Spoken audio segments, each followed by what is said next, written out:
National Dastak के 10 million subscriber हुए, मतलब 1 करोड़। सोशल मीडिया पर इसकी चर्चा है, लेकिन सवाल है कि नेशनल दस्तक क्यों ज़रूरी है। नेशनल दस्तक से इस देश के शोषित वंचित समाज का क्या फ़ायदा है। SC, ST, OBC, किसान, अल्पसंख्यक, गरीबों को क्यों नेशनल दस्तक जैसे प्लेटफॉर्म की ज़रूरत है। क्यों नेशनल दस्तक को आप सब्सक्राइब करो, क्यों अपना डेटा खर्च करके देखें। इससे आपके जीवन में क्या बदलेगा, आपको क्या फ़ायदा होगा। ये बड़ा सवाल है जो हम आपसे समझना चाहते हैं, आपके साथ शेयर करना चाहते हैं। नमस्कार, मैं शंभू कुमार सिंह और आप देख रहे हैं नेशनल दस्तक। ठीक 10 साल पहले 20 दिसंबर को नेशनल दस्तक की शुरुआत हुई। 2014 20 दिसंबर को नेशनल दस्तक की शुरुआत हुई। नेशनल दस्तक के ऊपर लिखा हुआ है कि ये आवाज़ है शोषित वंचितों की। सोचिए, इस देश में बाबा साहेब ने 4 अखबार शुरू किए, मुक नायक, समता भारत, बहिष्कृत भारत। लेकिन उस समय साहू जी महाराज उनको मदद करते थे। उसके बाद मानवर साहब ने भी अपनी अपना मैगजीन शुरू किया, रामविलास पासवान ने भी शुरू किया। लेकिन मैं आज़ादी के पहले क्या हुआ छोड़ दीजिए, फूले साहब भी लेख लिखते थे। कितना ज़रूरी है मीडिया और मीडिया कैसे काम करती है वो समझा रहा हूँ आपको, और मीडिया क्यों ज़रूरी है। और आज नेशनल दस्तक जैसे हजारों प्लेटफॉर्म बन रहे हैं। हजारों SC, ST, OBC, किसान, अल्पसंख्यक के लोग अब अपनी बात लिख रहे हैं, पढ़ रहे हैं, बोल रहे हैं सोशल मीडिया प्लेटफॉर्म पर। उससे क्या समाज बदला है वो बताऊंगा। राजनीति कैसे बदली है, सिनेमा कैसे बदला है, और आपके हक अधिकार कैसे बदलेंगे वो भी बताऊंगा। तो आज़ादी के बाद की ही अगर आप बात करें तो मीडिया, जो आप टीवी अखबार देखते हैं, वो तब भी था, आज़ादी के पहले भी था, आज़ादी के बाद भी था। तब मीडिया कांग्रेस मीडिया थी। बाबा साहब उसको कांग्रेस मीडिया कहते थे। मीडिया में जिनकी सरकार होती थी उनके लोग थे। तब उस समय कांग्रेस ही पार्टी थी, तब BSP तो नहीं बनी थी, RJD भी नहीं थी, JMM भी नहीं थी, DMK भी नहीं थी। इस देश में कांग्रेस की सरकार थी, मीडिया कांग्रेस के साथ थी। और कांग्रेस की सरकार मतलब किन की सरकार? सवर्ण समाज का ही बोलबाला था। इक्का दुक्का टोकनिजन के नाम पर दलित समाज के नेता थे। सबसे पहले इस देश में मीडिया के शिकार हुए, बड़े लेवल पर जो शिकार हुए, वो शिकार हुए बाबू जगजीवन राम। कांग्रेस के कद्दावर नेता थे, रक्षा मंत्री रहे तो बांग्लादेश बना। उन्हीं के आइडिया पर बैंकों का राष्ट्रीयकरण हुआ जब फाइनेंस मिनिस्टर थे। रक्षा मंत्री भी रहे, बड़े बड़े पदों पर रहे, रेल मंत्री रहे। लेकिन जब उनकी प्रधानमंत्री बनने की बारी आई तो मीडिया में उनकी तस्वीरें छाप दी गई, उनके बेटे की, उनके महिला मित्रों के साथ, और वो प्रधानमंत्री नहीं बन पाए। यही हाल चौधरी चरण सिंह के साथ हुआ। लेकिन इस देश में SC, ST, OBC, किसान, अल्पसंख्यक के कोई पत्रकार नहीं थे, उनकी बात करने वाला नहीं था।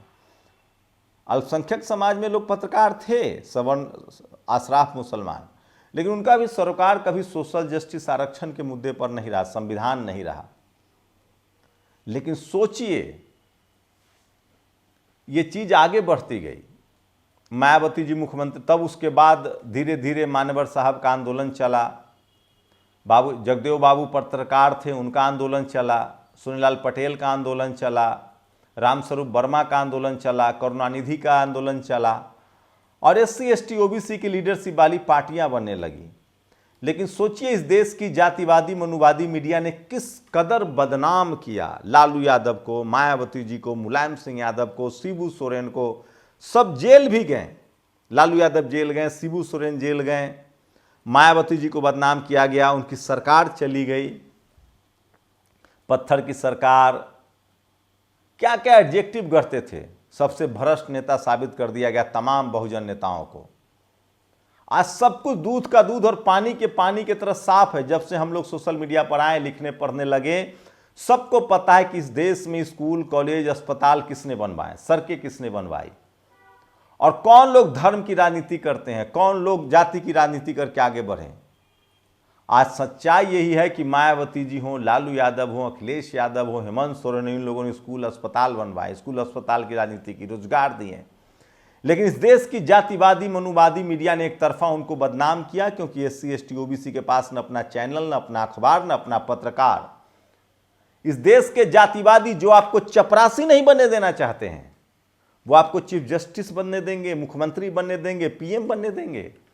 जो लोग आपको कपड़ा नहीं पहनने देना चाहते हैं, और सोचिए एक तरफा एक ही जाति के पत्रकारों ने, जो हमको स्कूल नहीं जाने देते हैं, जिनके बाप दादा हमको स्कूल नहीं जाने दिए, जिन्होंने जातियां बनाई, जिन्होंने हमारी महिलाओं को कपड़ा नहीं पहनने दिया, जिनके मन में आज भी जातिवाद का श्रेष्ठता भरा हुआ है, और जो आज भी इस देश के संविधान और आरक्षण का विरोध करते हैं, ऐसे जातिवादी मनुवादी लोग आपका सगा नहीं हो सकते थे। और उन्होंने मीडिया के जरिए, टीवी अखबार के जरिए आपके ही नज़रों में आपके ही नेताओं को बदनाम कर दिया। लेकिन सोचिए, समय बदलता है, अब टीवी अखबार को कोई देखता नहीं और सबको पता चल गया। कोई इसको गोदी मीडिया कहता है, कोई जातिवादी मनुवादी मीडिया कहता है, और ऐसे ही दौर में सोशल मीडिया आया। और आज इस देश में कहीं कोई पत्ता भी गिरता है तो लोग सोशल मीडिया पर उसको लिखते हैं। अब कोई लालू यादव को भ्रष्ट कह के, है किसी पत्रकार की हिम्मत तो लालू यादव को भ्रष्ट कह के दिखाए स्टूडियो में, मायावती जी पर कुछ बोल के दिखाए। हेमंत सोरेन को किसी ने कुछ कहा था कि जंगल से आए थे, क्या हुआ हालत, माफी मांगनी पड़ी। आज किसी दलित, पिछड़े, किसान, आदिवासी, अल्पसंख्यक नेता के खिलाफ किसी पत्रकार की हैसियत नहीं है कि 2 लाइन बोल दे, क्योंकि उनका समाज अब उनके साथ खड़ा है सोशल मीडिया की वजह से। ये तो ही राजनीति की बात। आपके जीवन में क्या बदला? आरक्षण रोज खत्म होता था, आरक्षण में रोज गड़बड़ियां होती थी, एक वैकेंसी बिना बेईमानी के नहीं आता था। लेकिन आज जब वैकेंसियां आती हैं तो लोगों को पता चलता है उसकी गड़बड़ियों को। लेटरल एंट्री के बारे में पता चला, सोशल मीडिया पर हंगामा होता है, 13 पॉइंट रोस्टर बदला गया।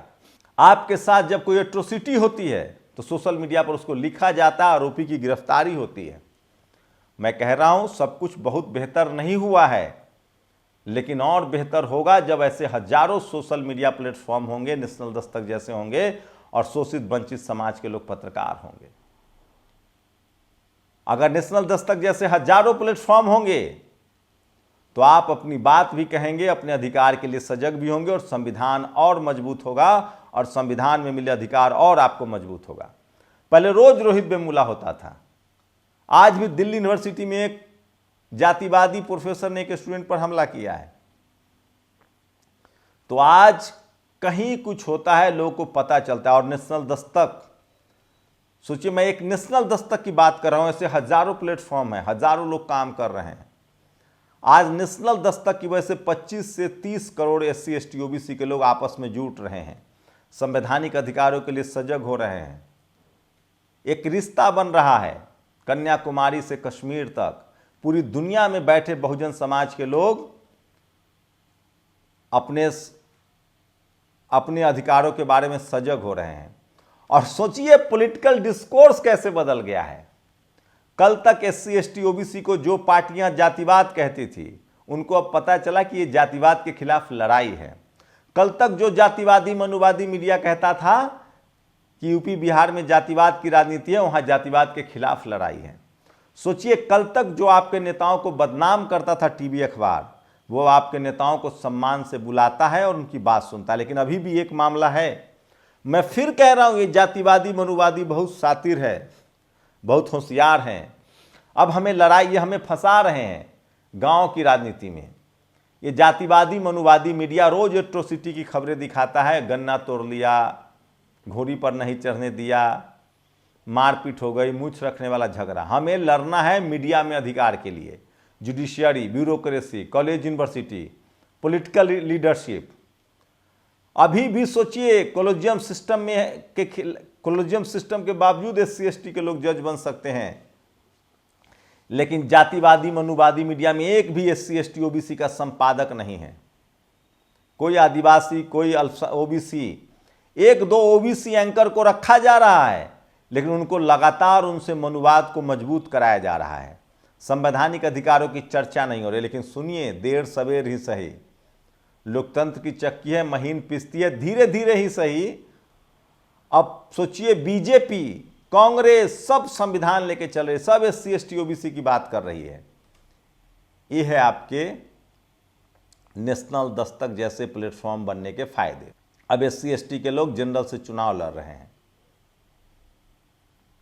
लेकिन अब जरूरी है आम लोग को मजबूत करना। तो टीवी अखबार अभी भी आपके खिलाफ है, ये आपको कुछ नहीं दे रहा है। अभी भी ये कह रहा है कि मैच टिकट कटा के सिर्फ मैच देखो, हमें रिंकू सिंह चाहिए, सूर्य कुमार यादव चाहिए, हमें विनोद कामली चाहिए। हम कह रहे हैं हमें प्लेयर बनाओ। जब तक टीवी अखबार में कोई SC ST OBC का एंकर ना हो, रिपोर्टर ना हो, संपादक ना हो, तब तक इन चैनलों का बहिष्कार कीजिए। ये आपको नेताओं को सिर्फ इसलिए बुलाते हैं ताकि आप दर्शक बने रहें। इनके पेट पर लात मारना पड़ेगा, इनकी कमर तोड़नी पड़ेगी, तब भी ये जातिवादी मनुवादी सुधरेंगे नहीं, इसकी गारंटी नहीं है। आज भारत में SC ST OBC के लोग इसरो में भी हैं, हाई कोर्ट जज, सुप्रीम कोर्ट में भी हैं, लेकिन मीडिया जातिवाद का अभेद किला है, जिस किला को ढाहने की कोशिश कर रहा है नेशनल दस्तक और नेशनल दस्तक जैसे हजारों प्लेटफॉर्म। तो ये सफलता आपकी सफलता है, आपकी समझ की सफलता है, और इसको बरकरार रखिए। और नेशनल दस्तक आपकी सफलता है, आपकी ताकत है, आपके पॉलिटिकल डिस्कोर्स को चेंज कर रहा है। अब आपके संवैधानिक अधिकारों की रक्षा के लिए हजारों नेशनल दस्तक बनाने पड़ेंगे, और इसको और जाके आप हर किसी को अपने बात को लिखना पढ़ना भी होगा, तब जाके पूरा सिस्टम बदलेगा। जातिवाद, मनुवाद, ब्राह्मणवाद के खिलाफ हम लोग काम करते रहेंगे, संविधान के पक्ष में आवाज उठाते रहेंगे, और बंधुता, समानता, भाईचारा, धर्म के नाम पर नफरत, जाति के नाम पर भेदभाव, लिंग के आधार पर भेदभाव के खिलाफ हम लोग बोलते रहेंगे। और मैं फिर कह रहा हूं, 21वीं सदी संविधान की सदी होगी। ये बदला है नेशनल दस्तक जैसे प्लेटफॉर्म से। बस जरूरत है, राजेंद्र प्रसाद सिंह की लाइन याद करके कहता हूं कि जो आपको जातिवादी मनुवादी टीवी अखबार दिखा रहा है, वो दरअसल खबर नहीं, प्रचार है। खबर तो वो है जो आपसे छुपाया जा रहा है। इस देश के जातिवादी मनुवादी मीडिया ने, जब मैं मीडिया कहता हूं तो उसका मतलब सिनेमा से भी है, रेडियो से भी है, टेलीविजन से भी है, अखबार से भी है, किताबों से भी है। इन लोगों ने आपके संवैधानिक अधिकारों को कुचला, आपके सांस्कृतिक विरासत को, आपके राजनीतिक विरासत को छीन लिया। मैं इसीलिए कह रहा हूं कि हजारों नेशनल दस्तक बनाने पड़ेंगे, तब जाकर आपके संवैधानिक अधिकारों की रक्षा होगी। और अभी भी मैं कह रहा हूं, ये टीवी अखबार और शातिर हो गए हैं, ये आपकी खबरें दिखाते हैं, आपके मारपीट दिखाते हैं, लेकिन इनसे पूछिए कि रिजर्वेशन में गड़बड़ी हुई वो दिखाओ, वैकेंसी में गड़बड़ी होती है वो दिखाओ। और खासकर सो कॉल लिबरल मनुवादी जातिवादी पत्रकारों से सावधान रहिए। वो आपको हिंदू मुस्लिम में उलझाएगा, वो आपको कांग्रेस बीजेपी में फंसाएगा। आपको अपने संवैधानिक अधिकार के लिए सजग रहना है, न किसी से दोस्ती न किसी से बैर। पार्टी कोई हो, आती जाती रहेगी, सरकारें आती जाती रहेंगी, कौन दल आपके संवैधानिक अधिकार की रक्षा कर रहा है ये देखना पड़ेगा। और एक बात मैं डंके की चोट पर कह सकता हूं कि इस जाति प्रधान देश में SC ST OBC की रक्षा, उसके संवैधानिक अधिकारों की रक्षा SC ST OBC के नेता अधिकारी ही करते हैं, चाहे वो किसी पार्टी में हो, चाहे किसी सरकार में हो। ये बात, ये समझ आपको डेवलप करनी पड़ेगी, और आपको SC ST OBC के लेकर काम करना पड़ेगा। और खीरा चोरी पर ध्यान नहीं देना पड़ेगा, हीरा चोरी पर वाले को पकड़ना पड़ेगा। Media, judiciary, college university, bureaucracy, business, sports, cinema, व्यापार, इन मुद्दों पर जो बात करे आपके अधिकारों का, वही आपका सच्चा सजग प्रहरी है, वही आपका सच्चा असली मीडिया है। शुक्रिया। नेशनल दस्तक की आपसे गुजारिश है कि अगर इसको बचाना चाहते हैं तो नेशनल दस्तक को सब्सक्राइब करने के लिए रेड कलर के सब्सक्राइब बटन को दबाएं, फिर बेल आइकन की घंटी दबाएं। नेशनल दस्तक को बचाने के लिए बहुत जरूरी है कि हर खबर को शेयर करें, लाइक करें, कमेंट जरूर करें।